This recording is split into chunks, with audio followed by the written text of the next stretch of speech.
손가락이 닮았다. 아버지와 아들. 당신도 저 예수와 한패지. 나는 저 예수를 모르. 한패 맞잖아. 나는 예수와 한패가 아니요. 같이 있는 거 봤다고 하던데 무슨 소리를 하는 거요. 나는 저 사람 예수를 모르. 베드로의 말이 채 끝나기 전에 닭이 울었다. 그때 주께서 몸을 돌려 베드로를 똑바로 바라보셨다.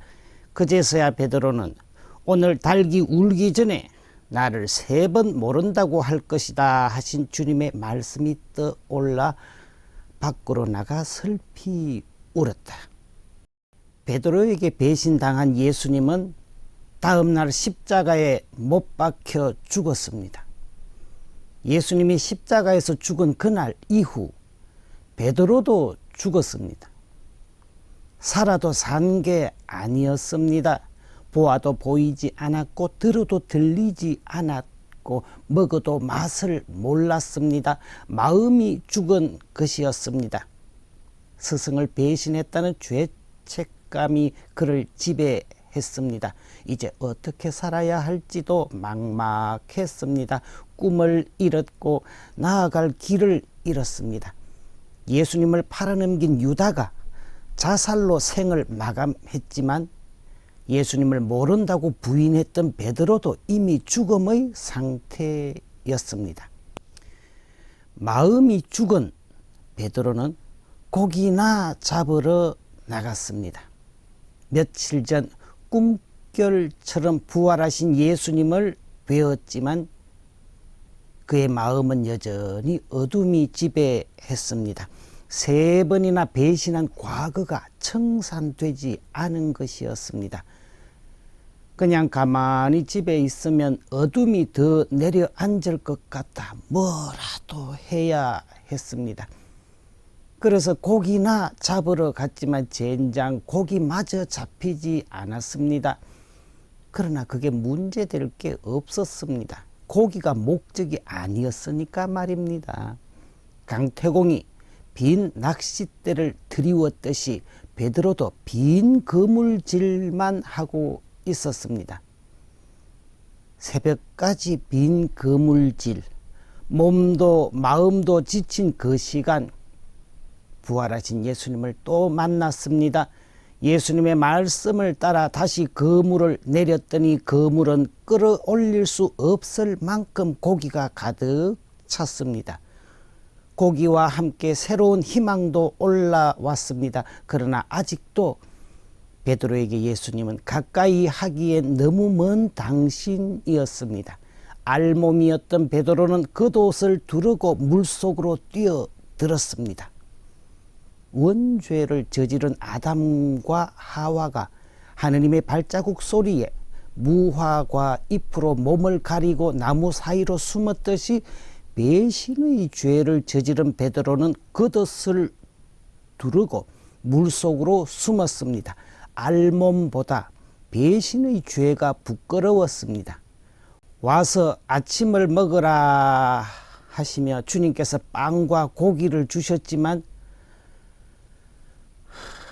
먹어도 그 맛을 몰랐습니다. 아직 본질은 해결되지 않았습니다. 그러한 상황에 예수께서 작심하고 이렇게 물으셨습니다. 요한의 아들 시몬아, 너는 이들이 나를 사랑하는 것보다 더 나를 사랑하느냐? 꾸중을 각오하고 있던 베드로, 이미 3번이나 배신했기에 사랑한다고 대답할 염치가 없었습니다. 차라리 꾸중이나 매질이 속 편할 텐데 그런 제자의 속 사정을 모르실 리 없는 스승의 질문이 야속하기까지 했습니다. 마지못해 기어 들어가는 목소리로 예 주님, 제가 주님을 사랑하는 줄을 주님께서 아십니다 하고 대답하였다. 그런데 스승께서 또 물으십니다. 요한의 아들 시몬아, 너는 나를 사랑하느냐? 2번째 질문에 베드로는 이렇게 나의 죄책감을, 미안함을 건드려 나를 벌 주시는구나 생각하며 대답합니다. 예, 주님, 제가 주님을 사랑하는 줄을 주님께서 아십니다. 그런데 또 물으십니다. 집요하십니다. 자꾸 괴롭히듯 묻는 스승이 야속다 못해 슬퍼지기까지 했습니다. 더욱 기어 들어가는 목소리로 슬퍼하며 대답하였습니다. 주님, 주님께서는 모든 것을 아십니다. 제가 주님을 사랑하는 줄을 주님께서는 알고 계십니다. 작가 김동희는 그의 소설 발가락이 닮았다에서 아들을 낳지 못하는 남자가 결혼 2년 만에 아내가 낳은 아들에게서 자기와 닮은 구석을 발견하려는 애틋한 내용을 그리고 있습니다. 자기의 과거와 아내의 외도를 묻어버리고 싶은 그의 애틋한 의지는 어린 아들의 가운데 발가락에서 희망을 발견했습니다. 아이의 가운데 발가락이 자신처럼 발가락 중 가장 길었던 것이었습니다. 돌아온 탕자의 비유에서 하느님은 아무것도 묻지 않고 용서해 주시는 아버지와 같다고 알려주신 예수께서 정작 자신은 배신했던 제자 베드로를 괴롭히는 듯한 모습을 보여주시니 예수님의 말씀과 행동이 따로 노는 듯해서 의아했습니다. 그러나 곧 저는 김동인의 발가락처럼 하느님 아버지와 아드님 예수의 닮은 점을 발견했습니다. 예수님이 계속해서 질문을 하신 것은 죄책감을 건드리시는 게 아니었습니다. 믿지 못해서도 아니었습니다. 핵심은 대답에 있었습니다.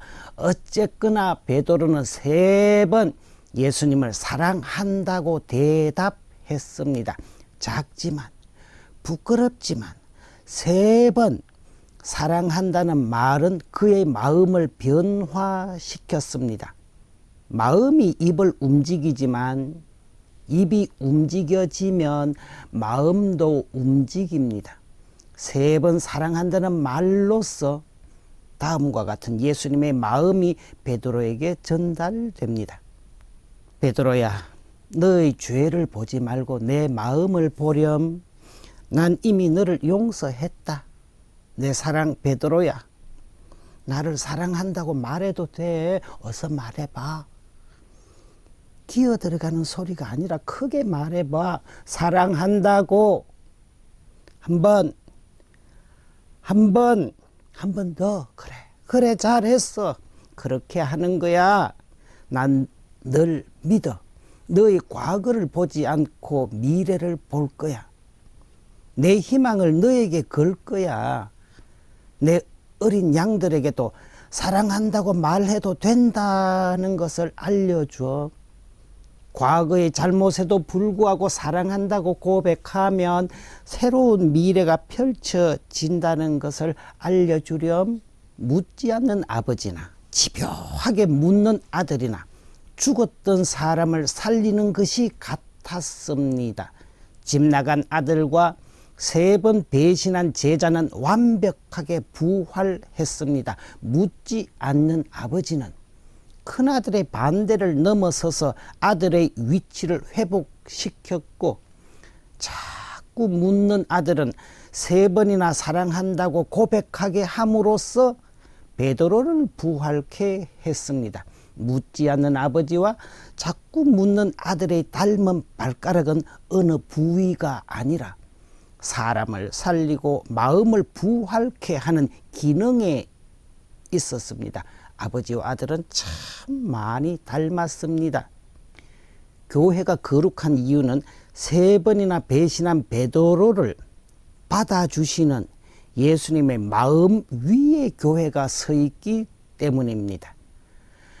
나에게도 3번 사랑하느냐 물어봐 주세요 하고 싶은 신자들은 영성체 직전에 이렇게 고백합니다. 주님, 제 아내 주님을 모시기에 합당치 않사오나 한 말씀만 하소서. 제가 곧 나으리이다.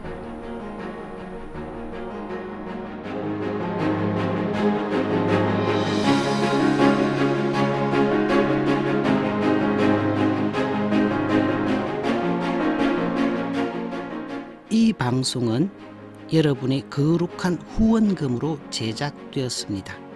하느님 보시기에 아름다운 세상을 가꾸시는 여러분, 하느님 주시는 축복 많이 받으세요.